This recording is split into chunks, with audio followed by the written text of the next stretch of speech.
Uno de los grandes errores que nos ha tocado ver en el fútbol mexicano, probablemente el más grotesco, el más inverosímil, es el que cometió el gran Kalusha jugando para el América hace ya casi 30 años.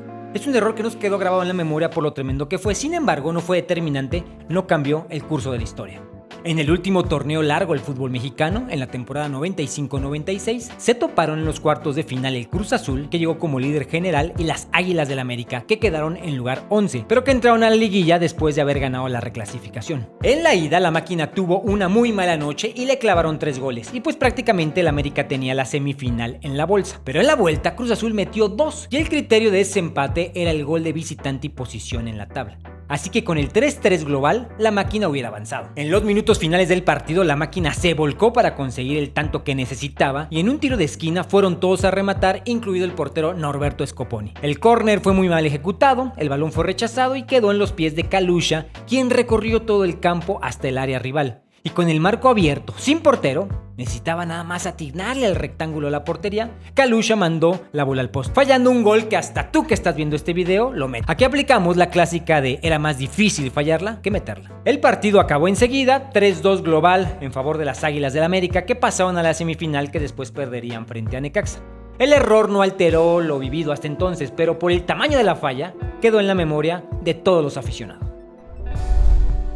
Otro error que quedó en la memoria de los aficionados, pero sobre todo de los celayenses, fue el que cometió Emilio Butragueño en la final del último torneo largo de la historia de nuestro balompié, el 4 de mayo de 1996. En el verano del 95, lo que parecía una broma resultó no ser tal. Un histórico del Real Madrid vendría a jugar al Atlético Celaya, un club recién ascendido que no tenía gran reflector ni dinero.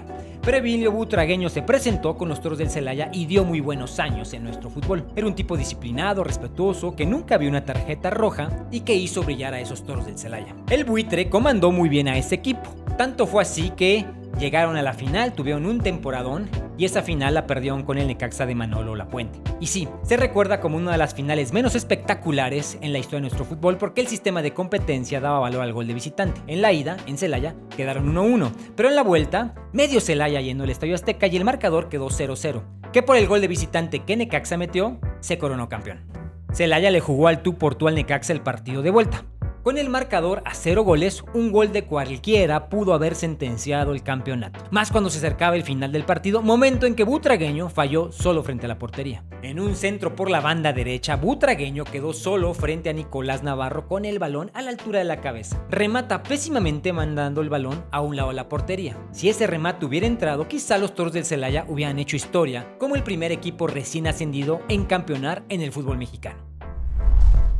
Los errores de un futbolista dentro de la cancha segregan frustración a todos los aficionados. Uno muy particular que nos dolió a todos los mexicanos fue el que cometió el gran Luis Hernández, el matador, en el Mundial de Francia 1998. Paradójicamente, Luis Hernández fue el mejor hombre de México en aquella justa. Marcó 4 goles, el último de ellos en los cuartos de final contra Alemania. Al minuto 48 de aquel partido contra los teutones, empezando la segunda mitad, Luis Hernández puso el marcador 1-0. No solo fue el gol lo que nos daba esperanzas para pasar al quinto partido, sino que México daba un gran partido frente a una potencia. En el minuto 61 Luis Hernández tiene para marcar el segundo gol, pero falló grotescamente. Decir que con ese gol hubiéramos eliminado a los alemanes era mucho decir, ya que a Alemania hay que darla por muerta hasta que se dé el silbatazo final. Pero quizá otra hubiera sido la historia. El caso es que en una jugada donde los dioses del estadio parecen burlarse de nosotros, el cabrito Arellano recorre la cancha con el balón controlado. Taca un disparo entrando al área que pega en el poste. El balón queda en los pies de Cuauhtémoc Blanco, que sirve al matador, que se encuentra solo y remata al cuerpo del portero Kopke. Era el 2-0 y quizá el hipotético pase a los cuartos de final. Minutos después, Alemania clavó 2 goles, eliminó a México. Y al paso de los años, los mexicanos nos seguimos lamentando aquel fallo de nuestro querido matador Luis Hernández.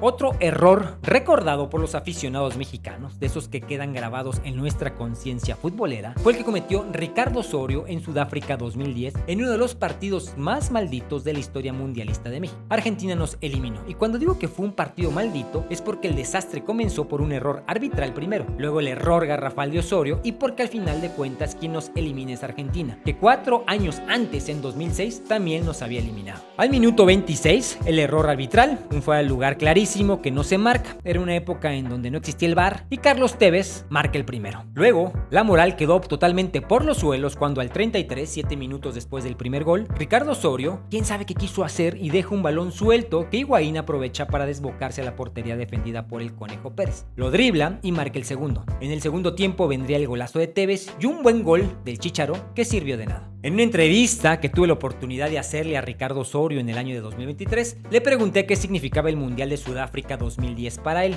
a lo que Osorio contestó que Sudáfrica le representaba un gran aprendizaje. Me imagino que el de no dejar balones sueltos en linderos del área.